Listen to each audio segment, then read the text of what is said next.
Salut à tous la famille, salut les passionnés et bienvenue dans ce nouveau numéro de Cannes Inside. Aujourd'hui, on va ranger un peu le tableau noir, on va mettre la tactique de côté parce qu'il y a un sujet brûlant qui menace littéralement la survie d'un monument du football français. On va parler de l'Olympique Lyonnais et croyez-moi, ce qui est en train de sortir dans la presse ces derniers jours sur l'état des finances du club, c'est un véritable film d'horreur. Les gars, posez-vous 5 minutes et écoutez bien ça. Est-ce que les manigances et les montages financiers de John Textor vont continuer à hanter l'OL pendant des années? La réponse est un grand oui. Tout cet héritage empoisonné, toutes ces casseroles qu'il traîne, le club va devoir les payer cash et ça va faire très très mal. Moi, il y a un truc qui me rend fou. Un truc qui me fait péter un câble quand j'analyse la situation de ce club. Comment tu peux justifier, avec une situation financière aussi catastrophique, avec des dettes qui s'accumulent et une trésorerie dans le rouge vif, le fait de balancer 40 millions d'euros sur les mercatos d'été et d'hiver? Mais c'est une folie furieuse, c'est aberrant. Tu n'as pas un rond en caisse, tu dois de l'argent à la terre entière et tu vas claquer 40 patates sans même compter certains transferts bizarres ou d'autres opérations douteuses. Quand tu as des dettes jusqu'au cou, tu ne balances pas des millions sur des joueurs de complément. Tu ne lâches pas des millions sur des paris risqués en te disant « au pire on verra ». C'est suicidaire. Alors bien sûr, la direction va te sortir son blabla habituel. Non mais vous comprenez, il fallait investir pour rester compétitif. C'est pour viser l'Europe, c'est pour créer de la valeur marchande et les revendre plus tard. Mais stop au bout d'un moment, c'est de la poudre aux yeux. On a vendu du rêve aux supporters lyonnais avec des discours ambitieux. On leur a parlé de Ligue des Champions, d'Europa League. Mais la réalité, c'est qu'aujourd'hui, le club ne sait plus comment se sortir de ce bourbier à cause d'une faute de gestion monumentale. Tu as aggravé ta situation au lieu de l'assainir. Et le plus hypocrite dans toute cette histoire, c'est de voir la réaction des gens en interne aujourd'hui. C'est tellement facile de tout mettre sur le dos du cow-boy américain. Aujourd'hui, on entend dire « c'est la faute de Textor, c'est lui qui a fait les montages, c'est lui qui a impliqué l'OL ».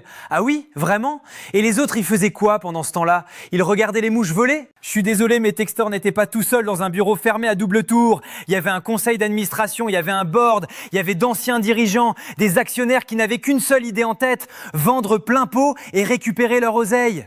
Ces gens-là, ils ont tout vu. Ils ont vu les montages se mettre en place. Ils ont vu les contrats être signés. Et personne n'a bougé le petit doigt. Personne n'a tapé du poing sur la table pour dire « stop, on met le club en danger ». Ils ont laissé faire avec un silence d'une complicité effrayante. La responsabilité de ce fiasco, elle est multiple, elle est partagée. Aujourd'hui, l'OL va devoir faire face à la réalité. Et la réalité, c'est que la cure d'austérité qu'ils ont toujours refusé de faire va leur revenir en pleine face, multipliée par 2 ou par 3. Et pour la toute première fois, depuis que je parle de football, je vous le dis droit dans les yeux, je vois un danger de mort réel pour l'avenir sportif et administratif de l'Olympique Lyonnais. Parce que oui les gars, quand je parle de danger de mort pour l'Olympique Lyonnais, je veux qu'on se comprenne bien. Je ne suis pas en train de vous dire que le club va faire faillite et disparaître du jour au lendemain avec une liquidation judiciaire totale. Mais je parle de sanctions administratives extrêmement lourdes. Je parle de retrait de points, de rétrogradation administrative, de sanctions économiques qui peuvent paralyser le club pendant une décennie entière. Et tout ça à cause d'un système financier complètement kamikaze qui a été révélé au grand jour. Le fameux système de l'affacturage. Pour ceux qui ne sont pas des experts en finance, je vais vous vulgariser le truc pour que tout le monde comprenne bien l'arnaque monumentale dans laquelle l'OL s'est fourré. L'affacturage, c'est quoi? En gros, c'est un système utilisé par des sociétés qui sont souvent en très grande difficulté ou qui ont besoin de cash immédiat. Tu vas avoir une entreprise de crédit et elle te prête de l'argent tout de suite pour faire un investissement. Mais attention, ce n'est pas un prêt entre amis.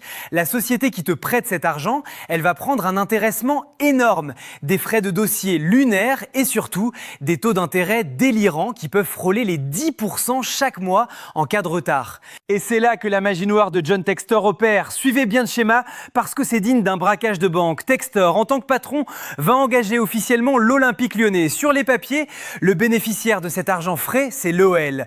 L'entreprise de crédit verse des dizaines de millions d'euros à l'Olympique Lyonnais pour que le club fasse ses fameux investissements. Mais quels investissements, les frères? C'est là que ça devient un scandale absolu. L'OL a emprunté cet argent pour acheter des joueurs qui n'ont jamais mis un orteil sur la pelouse du Groupama Stadium. On parle de ce qu'on appelle des transfert fantôme.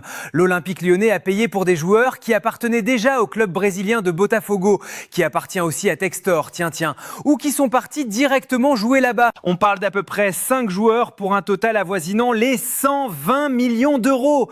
120 millions d'euros de dettes contractées par l'OL pour des mecs qui jouent au Brésil. L'avocat de Textor a beau se défendre en disant que le cash est venu à l'OL. Quand tu regardes les bilans financiers, tu te demandes vraiment où cet argent s'est évaporé.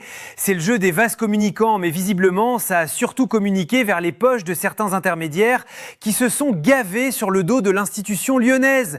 Aujourd'hui, la direction de l'OL essaie de se défendre en disant « Non mais attendez, ces joueurs n'ont jamais joué chez nous, on s'est fait avoir, c'est pas à nous de payer cette dette. » Mais réveillez-vous, l'entreprise de crédit qui a lâché les 120 millions, vous croyez vraiment qu'elle en a quelque chose à faire que le joueur porte le maillot de Lyon ou de Botafogo? Absolument rien à cirer. Elle regarde le bas du contrat. Et en bas du contrat, c'est l'Olympique Lyonnais qui a signé en tant que bénéficiaire. C'est l'OL qui est engagé légalement. C'est l'OL qui se retrouve avec cette épée de Damoclès au-dessus de la tête. Et le temps joue contre eux.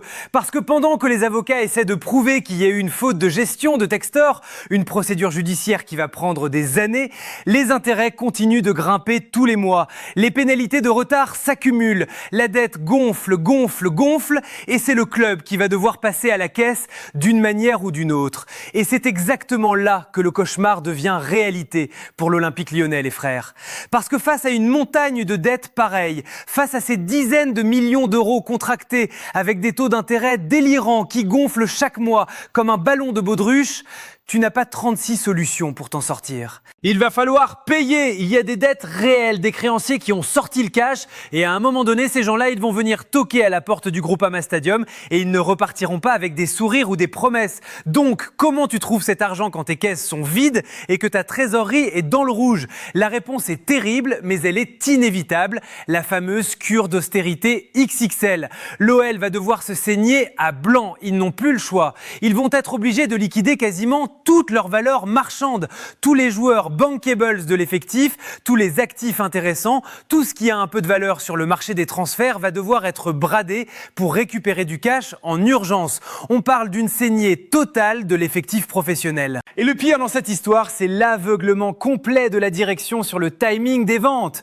Rappelez-vous ce qui s'est passé avec Jake O'Brien ou Chalet Takar, peu importe le nom du défenseur irlandais qui flambait. Le mec arrive pour quelques millions d'euros. Il fait une demi-saison exceptionnelle. Sa valeur explose littéralement. On te propose des offres faramineuses. Tu peux faire une plus-value de malade mental en le revendant direct x5 ou x6, notamment à des clubs anglais comme Crystal Palace qui viennent toquer à la porte avec le chéquier ouvert. Et qu'est-ce que fait la direction lyonnaise à ce moment-là? Dans une situation financière catastrophique, au bord du gouffre, ils décident de refuser l'offre. Ils te sortent l'excuse lunaire du sportif. Oui, mais vous comprenez, si on le vend maintenant, le coach va péter un plomb, on va casser la dynamique, on joue l'Europe.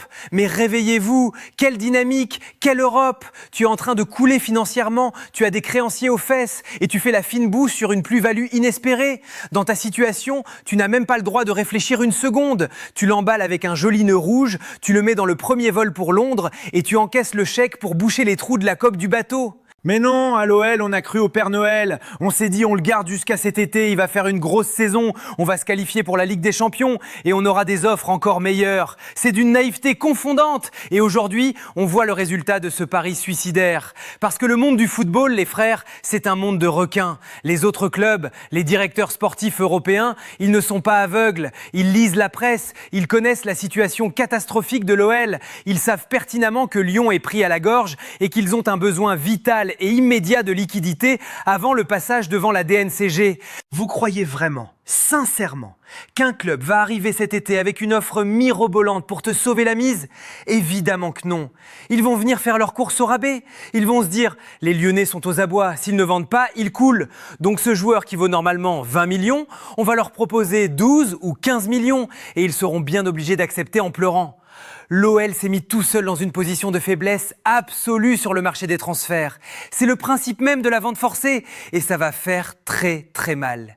Et si on ajoute à ça l'autre catastrophe économique majeure du football français, le tableau devient complètement noir. Parce que oui les gars, comme si cette gestion suicidaire, ces transferts fantômes brésiliens et cette épée de Damoclès de l'affacturage ne suffisaient pas, il faut rajouter au dossier l'autre catastrophe industrielle de notre championnat, la situation apocalyptique des droits TV du football français.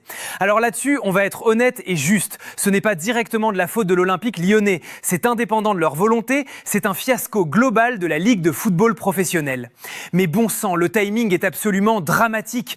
Pour un club qui a déjà la corde au cou et qui étouffe sous les dettes, ce manque à gagner colossal sur les droits télévisés, c'est le coup de grâce. On parle de dizaines de millions d'euros qui étaient initialement prévus dans les budgets prévisionnels, sur lesquels le club comptait pour respirer et qui se sont littéralement volatilisés dans la nature. C'est terrible. Et face à ce trou béant dans la caisse, quelle a été la stratégie de la direction lyonnaise ?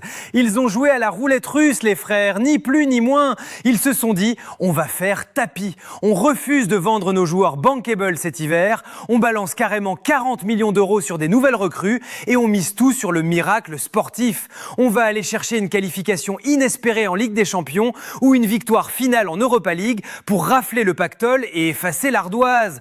Mais c'est de la folie pure. À un moment donné, il faut redescendre sur terre et arrêter de vendre du rêve aux supporters. L'Europa League, c'est terminé. Le parcours s'est arrêté net. Le rêve de soulever un trophée européen pour renflouer les caisses, c'est brisé.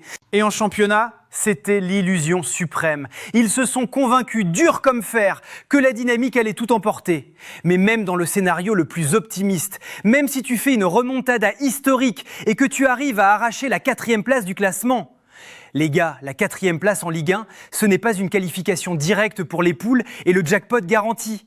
La 4e place, ça t'envoie tout droit dans le bourbier du tour préliminaire et des barrages au mois d'août. Et on le sait tous, on connaît la malédiction de notre championnat. Pour les clubs français, ce fameux tour préliminaire estival, c'est la grande faucheuse, c'est le cimetière des illusions. Tu tombes sur une équipe surmotivée qui est plus avancée que toi physiquement, tu te fais sortir bêtement et adieu les 40 ou 50 millions d'euros de la Ligue des Champions. Comment peux-tu baser la survie économique de ton institution ? Comment peux-tu justifier un mercato à 40 millions d'euros sur un pari aussi risqué et incertain ? C'est une faute professionnelle gravissime.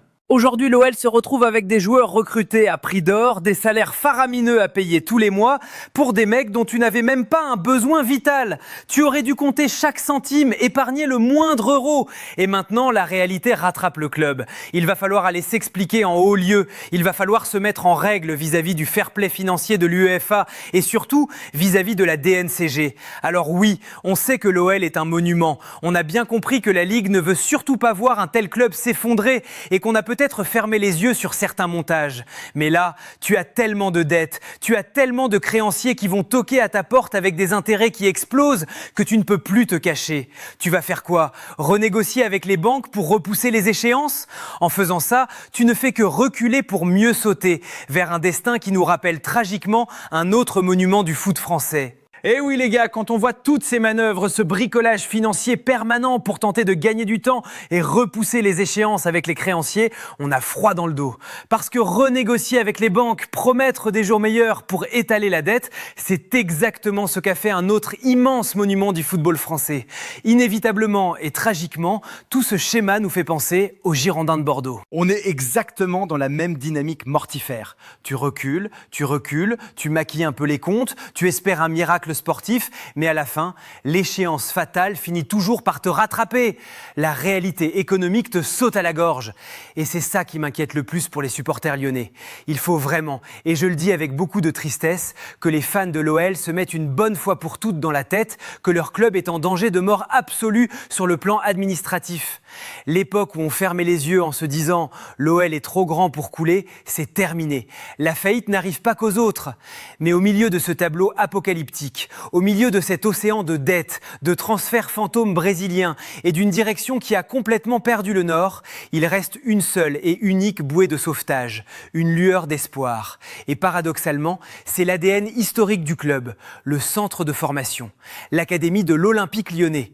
Les frères, si l'OL veut avoir un avenir, si ce club veut assurer sa pérennité et ne pas disparaître des radars du football professionnel français, le salut ne viendra pas de mercenaires surpayés recrutés à 40 millions d'euros. Le salut viendra de ces gamins. Et l'histoire est un éternel recommencement. Rappelez-vous au début des années 2010, quand le club devait financer la construction du grand stade et qu'il n'y avait plus d'argent pour recruter. Qui a sauvé le club et maintenu l'OL en haut de l'affiche? C'est la génération des Lacazette, Tolisso, Umtiti, Gonalons, Fekir. Ce sont les enfants du club qui ont porté l'institution sur leurs épaules. Eh bien aujourd'hui, on y retourne. Mais cette fois, ce n'est pas pour financer un stade, c'est pour éponger les dettes colossales de la gestion Textor et consorts. Et franchement, je tiens à tirer mon chapeau et à dire un immense bravo aux joueurs actuels, et particulièrement aux jeunes du centre de formation. Parce qu'évoluer dans un climat aussi toxique, avec une pression médiatique et financière aussi écrasante, et réussir quand même à mouiller le maillot, à montrer des choses intéressantes sur le terrain depuis le début de la saison, c'est admirable. On a vu des jeunes éclore, des latéraux, des milieux de terrain qui viennent prêter main forte avec un état d'esprit irréprochable. C'est ça la vraie richesse de l'Olympique Lyonnais. Mais la cure d'austérité, il va falloir l'accepter. Elle ne va pas durer 6 mois, elle va être présente pendant des années. Les mercatos bling-bling, c'est fini. Les dépenses déraisonnables, c'est terminé. L'OL va devoir redevenir un club formateur pur et dur, serrer les dents, vendre ses meilleurs éléments pour survivre et prier pour que la jeunesse lyonnaise fasse des miracles le week-end sur la pelouse du Groupama Stadium. Bon courage à l'institution, bon courage aux joueurs et surtout un immense courage aux supporters qui ne méritent absolument pas de voir leur club de cœur être maltraité de la sorte par des financiers sans scrupules.